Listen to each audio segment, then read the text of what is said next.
On doit avoir un outil, je dirais, qui réponde à tous les radiologues, sans distinction et sans spécificité. Dans, par exemple, un bilan d'extension tumorale, où je repère la capsule et je veux savoir si elle est envahie, je voudrais savoir aussi si je le vois en diffusion et si je le vois en perfusion. Sur le PAX, je ne peux pas, parce que j'ai les images qui sont côte à côte, mais je ne peux pas les avoir l'une sur l'autre, je ne peux pas les fusionner. Et là, avec un outil simple et qu'on met à notre disposition, d'un seul coup, je peux avoir immédiatement savoir si l'extension tumorale que je vois en T2 est visible en diffusion ou est visible en perfusion.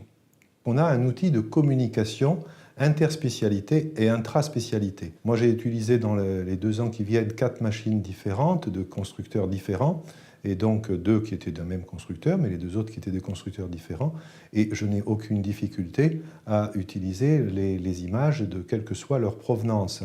D'autre part, on utilise beaucoup les CD, puisque les CD peuvent venir de n'importe quel cabinet, et donc je relis beaucoup de CD, et je peux les relire, bien sûr, sur la machine qui est mise à ma disposition. En introduisant le CD, je peux récupérer les informations aussi bien que si elles venaient de la machine d'origine.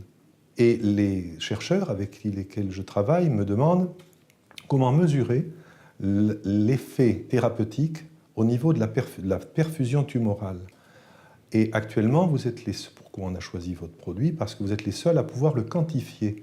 C'est-à-dire que ce n'est pas seulement une vue en 3 dimensions, avec des images formidables et tout ça. Non, c'est une quantification par voxel.